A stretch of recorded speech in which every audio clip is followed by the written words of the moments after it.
Sometimes the most dangerous conversations aren't the ones filled with shouting, but the ones spoken in low voices, with years of silence behind them. For Dexter and Angel Batista, this moment has been waiting in the shadows far too long. Conversation overdue, heavy with truth, betrayal, and a lifetime of questions no badge or code can ever answer. Picture the quiet hum of a Miami night. The city moves with its usual rhythm, neon lights flickering against rain-slick streets, the ocean breeze carrying with it both life and decay. Yet, in one corner of this restless city, time seems to stand still. A small bar sits half empty, a place Batista once favored after long shifts. Tonight, it feels different. Tonight it feels like a stage set for ghosts to finally step into. The light Angel Batista sits at a table near the back, his glass untouched, his badge no longer resting proudly on his chest, but tucked away. A symbol of a career that has left him with as many scars as victories. He looks older now, eyes heavy with loss, shoulders burdened by memories of friends he couldn't save, questions he never answered, and a sister who deserved better than the chaos she lived through. He waits, not because he wants to, but because deep down he knows this meeting has to happen. He's carried suspicions for years, whispers in the back of his mind he never dared give voice to. But after all that has unfolded, after LaGuardia, after Deborah, after Miami itself seemed to burn from the weight of secrets, he can no longer stay silent. And then the door opens. Dexter Morgan steps inside, not as the blood-spatter analyst Batista once trusted, not as the quiet coworker who laughed softly at jokes, but as something else, something harder, something darker. His presence is sharper now, every step deliberate, every glance weighted. Yet behind that carefully built mask of calm, his eyes carry the flicker of a man who has been running for too long. For a moment, neither of them speak. The silence between them says more than words ever could. Two men bound by years of friendship, loss, and hidden truths. One chasing justice, the other running from it. Batista gestures toward the chair across from him, his voice low, steady, but edged with something almost dangerous. "Sit down, Dexter. Got a lot to talk about." Dexter pauses before pulling the chair, his movements unhurried, his face unreadable. But inside, he knows this conversation is the one he's avoided his entire life. The one where the walls of his carefully built world might finally come crashing down. The tension doesn't need raised voices, it hangs thick in the air, fueled by memory. Batista remembers the long nights on cases they worked together. Dexter, always one step ahead, always with answers that seem to fall from nowhere. He remembers LaGuardia's obsession with Dokes being framed, her final suspicions pointing elsewhere. He remembers Deborah, broken by secrets she never should have carried. And Dexter? He remembers Batista's kindness. The man who treated him like family, who offered him trust without question, never once believed the monster could be hiding in plain sight. Now, face to face, the weight of all those unspoken years presses down on them both. This isn't just a reunion, it's a reckoning. Batista finally breaks the silence. His voice doesn't shake. "You owe me some answers, Dex." And in that moment, Dexter realizes there is no more running.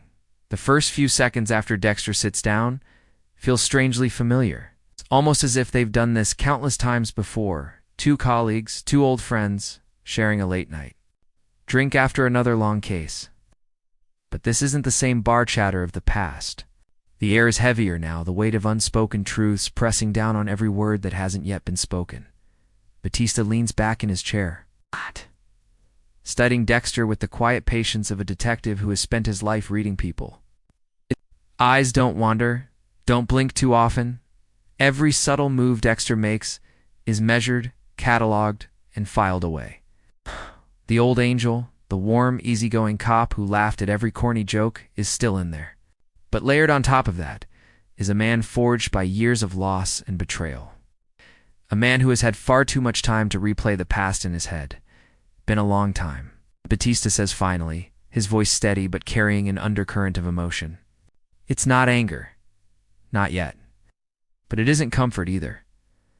Dexter nods slightly, his lips forming a faint smile that doesn't quite reach his eyes. Yeah, too long. It's the kind of exchange you'd expect from two old friends who haven't seen each other in years, but both men know this isn't a reunion. It's something far more dangerous. Batista tries to soften the moment, even if only to test the waters. He asks about the years gone by, about Dexter's life since Miami, about anything that sounds normal. But each word feels like bait questions, wrapped in nostalgia, designed to see if Dexter slips. Dexter, as always, plays his part well. His answers are short, precise. Just enough detail to sound genuine, but never too much to reveal where he's been or what he's done. He talks about moving on, about starting over, about keeping life simple. It's believable, almost. But for Batista, it's too neat, too careful. As the small talk lingers, memories rise uninvited. Batista recalls the countless times Dexter seemed to just know where the evidence would lead. How his instincts were unnervingly sharp, sharper than any cops he'd ever worked with. He remembers the night LaGuardia died, how neatly the pieces were swept under the rug, how Deborah spiraled in the aftermath.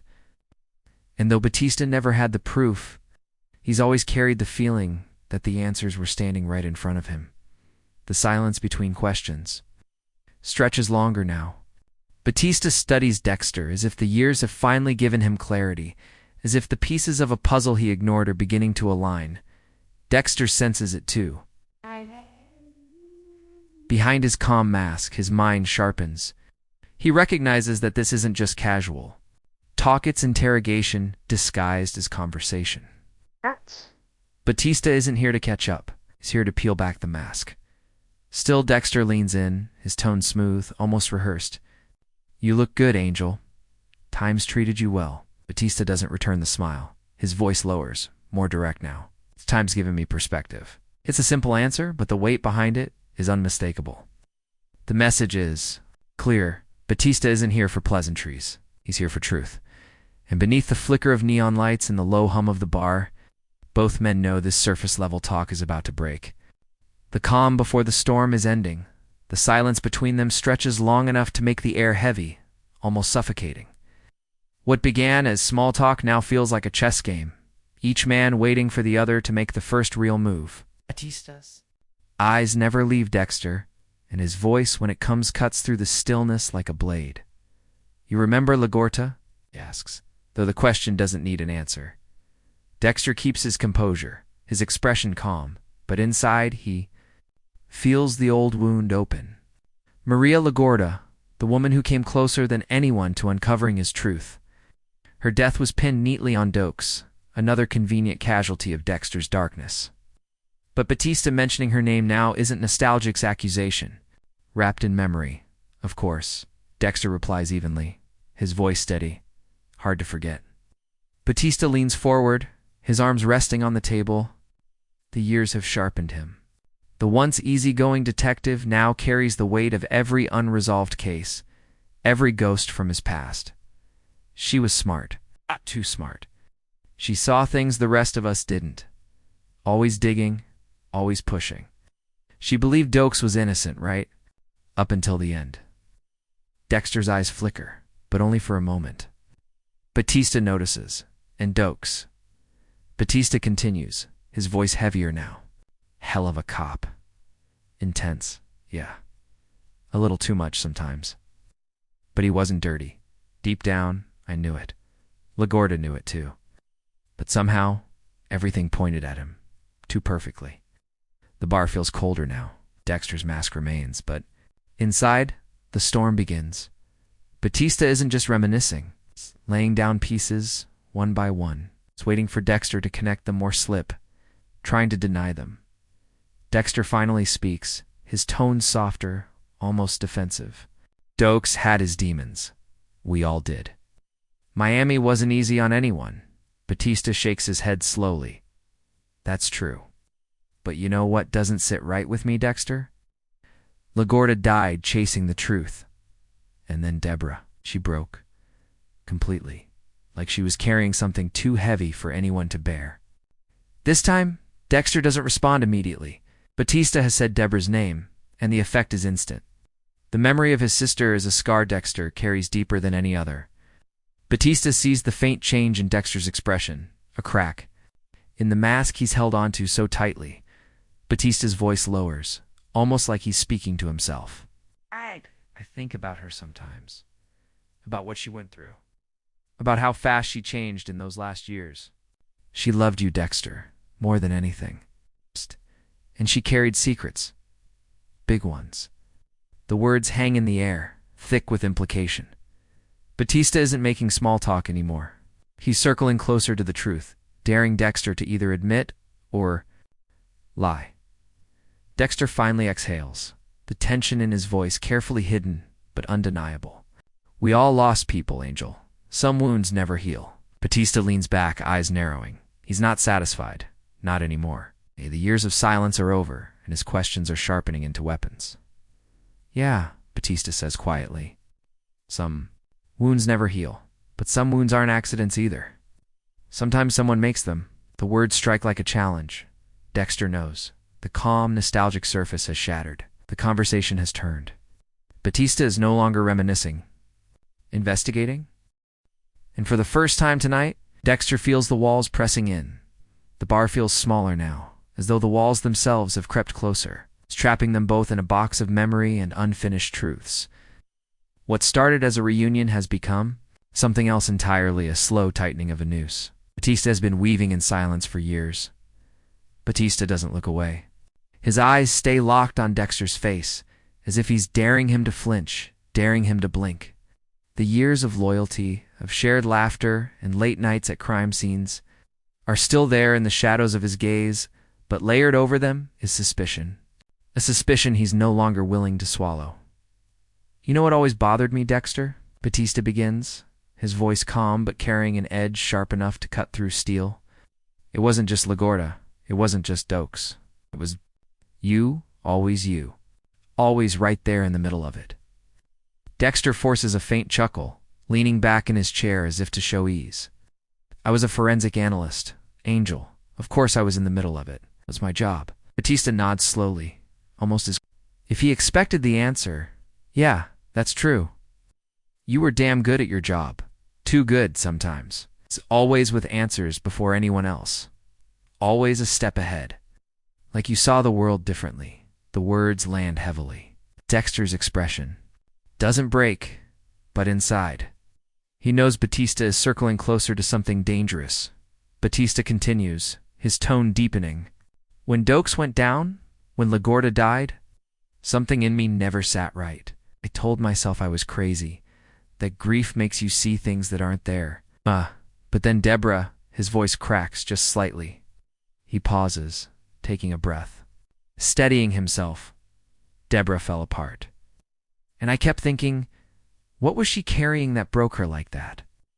What truth was she protecting? Dexter's jaw tightens. He hides it quickly, but Batista notices. He notices everything now. Angel. Dexter says quietly, his voice lower, carefully measured, you're digging into old wounds. You think it'll bring peace, but it won't. Sometimes the past is better left where it belongs. Batista leans forward, his hands pressed against the table. His voice sharpens, no longer a whisper, but not yet a shout. No, the past doesn't. Stay buried, not in Miami, not in my heart. You think I haven't replayed it? Night after night? It's all those cases we worked together? All those monsters we caught? And you were always there. It's always one step closer to the darkness than anyone else. For the first time, Batista allows his anger to flicker through. His eyes narrow, his jaw sets, and the warmth that once defined him is gone. Tell me, Dexter, why does it always come back to you? Why does every trail of blood seem to end at your feet? The words hang between them, heavy, impossible to ignore. Dexter feels the weight of it pressing down. The calm mask threatens to slip, the predator beneath straining to break free. But he cannot let it, not yet. Not here. He forces his voice to remain steady, quiet, almost soothing. Because I cared, Dexter answers. His eyes locked on Batista's, because I wanted to stop killers as much as you did. Maybe I cared too much. Maybe I let it consume me. But don't confuse dedication with guilt. Batista studies him in silence, The tension so thick the hum of the bar fades away. It feels like the world has narrowed to just the two of them. Two men bound by years of shared history, now standing on opposite sides of a truth, too heavy to speak aloud. Finally, Batista leans back, his tone low but firm. You can dodge, you can deflect, but I see it now. You're not the man I thought you were. You never were. Dexter doesn't answer. He doesn't move. Because in that moment he realizes something Batista hasn't yet said aloud. The man across from him is no longer his friend. He's an investigator, hunting the truth. And for the first time in years, Dexter feels the hunter's gaze turned on him.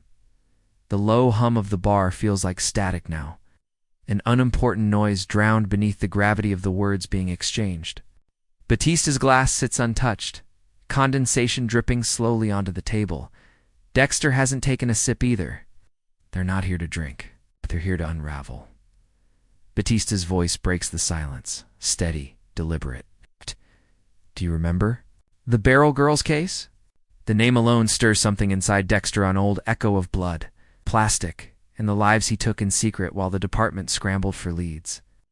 He keeps his expression calm, but Batista watches closely, searching for the smallest crack. You were always right there, Batista continues. Finding evidence no one else could, getting ahead of killers who thought they were ghosts. Back then I called it talent, called it instinct. But now, he leans closer, his tone sharper. Now I wonder if it was something else entirely.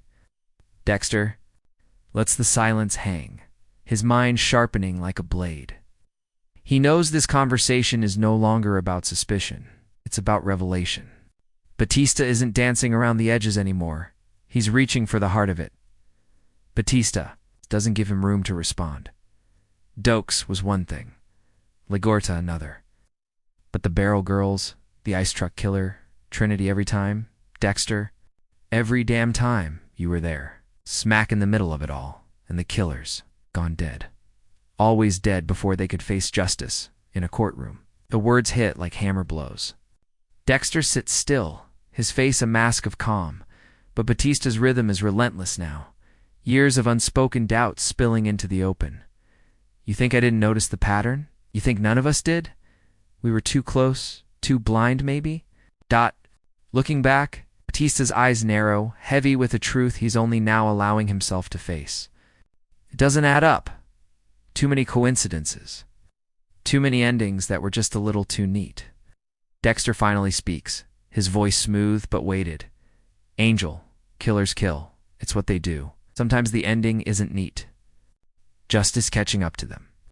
We worked cases that ended in blood. That's the reality. Batista shakes his head. No, that's not it. Justice doesn't hide. Justice doesn't disappear in the night without explanation. This was something else. For a moment, Batista's voice softens, as if grief is pushing past his anger. Ligorta knew it. She told me once, she said the real monster was hiding in plain sight. I thought she was obsessed. I thought she was chasing ghosts. But maybe she was the only one who saw clearly. Dexter feels the weight of Ligorta's name again, heavier this time. Batista is pulling the thread tighter and tighter, unraveling the careful weave of lies Dexter spent years maintaining. And Deborah, Batista says, his voice breaking slightly. I loved her like family. She was strong, fearless. But in the end, she was broken. Something destroyed her, something she couldn't talk about, not even to me. And you were always there, always at the center of it. Dexter looks down for a moment, the mask almost slipping. The mention of Deborah cuts deeper than any blade. He swallows the darkness rising in his chest, forcing himself to remain. Composed, Batista leans forward, his tone now almost accusatory. Tell me, Dexter. Tell me why it all leads back to you, because I've been living with this question for years, and I need the truth. The silence that follows feels endless. Batista's demand lingers, echoing like a gavel in a courtroom. Dexter's mask holds but barely. Inside, his code, his darkness, his humanity all wrestle for control. Batista's stare doesn't waver. He isn't speaking as a friend anymore, or even as a cop. He's speaking as a man who finally sees the shape of the shadow that's haunted him all these years, and Dexter knows The walls are closing in. The silence between them stretches, long enough for the hum of the neon lights to sound like a drumbeat. Batista waits, eyes steady, refusing to back down. Dexter knows he cannot stay silent forever. He cannot keep hiding behind small lies and half-truths. The weight of Batista's demand is too heavy. The air is suffocating. Finally, Dexter speaks. His voice is quiet, but it carries a weight that seems to bend the space between them. Maybe things ended the way they did, because that's the only way they could. Batista's eyes narrow. What's that supposed to mean? Dexter leans forward, his expression calm, almost eerily so. Some people don't belong in a courtroom, Angel. Some people don't deserve the chance to cut a deal to walk free. Because of a technicality, you've seen it. You've felt it. Monsters slip through cracks in the system every single day. And while you followed the law, while you waited for justice, I couldn't. Batista's breath catches. The words are not a confession, but they're too close. Too sharp. They cut deeper than anything Dexter has ever said aloud. You're saying what exactly? Batista presses, his voice low and dangerous. That you, what? That you took the law into your own hands? That you killed them? Dexter doesn't flinch. I stopped them. His words are deliberate, chosen carefully, but his eyes steady, unblinking, say more than the words themselves. Oh. I made sure they couldn't hurt anyone else. For a moment, Batista just stares, the enormity of what he's hearing pressing down on him like a weight. His pulse races, not from fear but from the sickening realization that everything he suspected might be true. You think that makes it right? Batista's voice rises, anger seeping through. Think being judge, jury, and executioner makes you better than the monsters you claim to kill. Dexter doesn't waver. I never said it made me better. I said it made me necessary. The words hang in the air, cold and merciless. It isn't an excuse. It isn't a plea. It's a simple statement of fact, delivered with the same detached calm Dexter has carried his whole life. Batista leans forward, fury burning in his eyes. Necessary? You sound just like them. That's what every killer says, that it was justified, that it was for the greater good, that it had to be done. His fists tighten on the table, knuckles white. You're no different. Dexter exhales slowly, but there's no fear in his voice, only truth. The difference is in the victims. Look at the names: Angel, Trinity, Jordan, Chase, the Barrel Girls, monsters who thrived on pain, who would have killed again and again, and yet they didn't. Because of me, because I made the choice the system never could. Batista shakes, his head, disbelief cutting through his anger. You sound like you're proud of it, like it was your mission. Dexter's eyes flicker with something dangerous, something almost human, almost broken. It wasn't pride, it was survival. You think I wanted this? You think I asked to be what I am? I had no choice, but I gave it purpose. And that code saved lives. The words strike Batista like a hammer. For a moment, he sees it. The twisted logic, the cold morality, the warped but undeniable conviction in Dexter's voice. And it chills him, because deep down, Batista knows Dexter isn't lying. But that doesn't make him right. Batista's voice shakes, not with fear, but with rage and heartbreak. You betrayed everything we stood for. You weren't just in the middle of those cases. You were behind them. And I was too blind to see it. Dexter's voice softens, almost regretful, though not enough to be mistaken for an apology. You weren't blind, Angel. You just wanted to believe in the good. You always did. And maybe that's why you'll never understand me. The two men stare across the table, the gulf between them now impossible to bridge. One a cop who dedicated his life to the law. The other a predator who turned his darkness into a code. And for the first time tonight, the truth isn't just circling. The roommates, sitting right between them, undeniable. Unmovable. Batista's chair creaks as he leans forward, his eyes locked on Dexter's with an intensity that feels almost suffocating. His voice, once steady and controlled, now carries the raw edge of betrayal. You call it necessary. You call it a code. Acts. But let's stop dressing it up, Dexter. You killed them. You killed them all. And you didn't do it for justice. You did. It because you wanted to, because it made you feel something. Dexter doesn't move. Da da da da da. His face is calm, unreadable, but his voice is sharper now, cutting through the air with precision. I didn't want it. I needed it. There's a difference. Batista slams his fist lightly against the table, the sound echoing through the nearly empty bar. A few patrons glance over but quickly look away. Whatever is happening at that back table is best left alone. Don't twist this, Dex. Batista growls. You think your code makes you righteous? It doesn't. It just makes you a killer with rules. You think you were saving lives, but all you did was take them into your own hands. You played God. Dexter's eyes flicker with something unshakable, a dark certainty he's carried his whole life. No, Angel, I didn't play God. I played balance. I removed those the law couldn't touch. Every life I took saved countless others, you know? Deep down, you've seen it. Batista shakes his head, his anger tempered only by grief. You don't get it. Justice isn't about balance sheets. It isn't about numbers or equations. It's about process, about law, about doing it the right way, even when it's hard, even when the system fails. Because if we give in to the darkness, if we start deciding who lives and who dies, then we're no better than the monsters we hunt. Dexter leans closer now, his voice quiet, deliberate, almost chilling in its calmness. And how many times did you lose sleep, Angel? How many nights did you sit at your desk, staring at case files of killers who walked free because of technicalities? How many families never got justice because the system failed them? Tell me, what did the law give them? Comfort, closure, or just another headline? The words land hard because Batista has felt that pain. He has lived it. He remembers the mothers crying in precinct hallways, the fathers screaming in frustration at judges, the endless cycle of monsters slipping through cracks too wide to close. Dexter is pressing on wounds Batista has carried for years, but instead of breaking, Batista hardens. His voice rises, filled with conviction. The system fails. It's broken.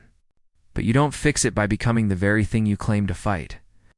You don't fix it by turning yourself into a ghost that kills in the dark. That's not justice, Dexter. That's murder, plain and simple. Dexter doesn't flinch. His face is still, his voice measured. Murder is chaos. What I did was order, controlled, directed. They were predators, Angel, and I was the only predator who hunted them. The table between them feels like a battlefield. Two ideologies colliding, one born of law, the other born of blood. Man yields. For a long moment, the tension is unbearable. Batista's breathing is heavy, his hands gripping the table as if holding himself back from exploding. Dexter sits calm, almost a calm, like a storm contained within a glass. Finally, Batista speaks again, his voice low, but filled with disgust. You talk like it's noble, like you were some kind of savior. But all I see now is a man who fooled us all. A man who wore a mask while killing in the shadows. You weren't a hero, Dexter. You were the problem all along. Dexter's reply is soft, almost a whisper. Maybe, but the world was safer with me in it. Batista's jaw tightens. His silence now says more than words ever could. Because in his heart, he knows this isn't just about morality. It's about the man across from him, the friend he once trusted. The brother he once believed in, now revealed as the shadow that haunted them all along. The silence between them grows heavier than the words that came before. Batista leans back in his chair, staring down at his drink, swirling it slowly as though the answer might appear in the amber liquid. His eyes are tired of carrying the badge, tired of pretending that justice always prevails, tired of facing the ghosts of cases that never saw closure. He finally looks up at Dexter. His voice softer now, stripped of rage, replaced by something that feels dangerously close to sorrow. Do you know what this means, Dex? It's everything you just admitted. If I walk out of here and do my job, you'll never see daylight again. You'll rot in a cell. Or worse, get the needle. Dexter tilts his head slightly, as if the idea doesn't rattle him. His calm expression is almost unsettling. That's what I deserve. Batista's brows furrow. Wasn't the answer he expected. He studies Dexter, searching for the monster, for the smugness, for the arrogance of a killer. What he sees instead is a man broken, hollow, tired, of carrying his own darkness. And that shakes him more than anger ever could. Then why are you here? Batista presses. Why come back? Why put yourself in front of me knowing I could end you right now? Dexter leans forward, his voice low, almost confessional. 'Cause maybe part of me wanted this, to stop running, to stop hiding. Maybe. I wanted someone to finally see me, the real me. And you, Angel, you were always the one who believed in people, even me. Those words hit Batista harder than any confession could. 'Cause beneath the blood and lies beneath the monster, Dexter became, there is still that quiet, awkward lab tech he once shared beers with. The man who laughed at his jokes. The man who stood by his side when the cases got ugly, and now, Batista's heart twists with the unbearable weight of choice. He imagines the paperwork, the trial, the endless media circus if he turns Dexter in. Miami Metro becoming a laughingstock, their legacy reduced to headlines about how the butcher was in their house all along. He imagines the families of Dexter's victims, both the guilty he killed and the innocents who never knew what really happened. Would they feel relief? Betrayal? But then another thought creeps in. He remembers the criminals Dexter took off the streets, the predators who never stood trial, the ones who disappeared without a trace. He remembers the quiet victories that no one could explain. And the question gnaws at him. Was the world safer because of Dexter Morgan? Batista rubs his temples, his voice cracking with exhaustion. Damn it, Dex. You put me in an impossible spot. If I let you walk, I betray everything I've ever stood for. If I take you in, I kill whatever good you've done. If any of it was even real, Dexter studies him, his tone cold but honest. The good was real, the blood was real. Both can exist at the same time. The weight of that truth presses down on Batista. He looks at Dexter, at the man who is both his friend and his nightmare, and realizes that this decision will haunt him no matter what he chooses. There is no clean path, only sacrifice. For the first time in his career, Angel Batista, the man, who always believed in the laws, doesn't know which side of the badge he's standing on.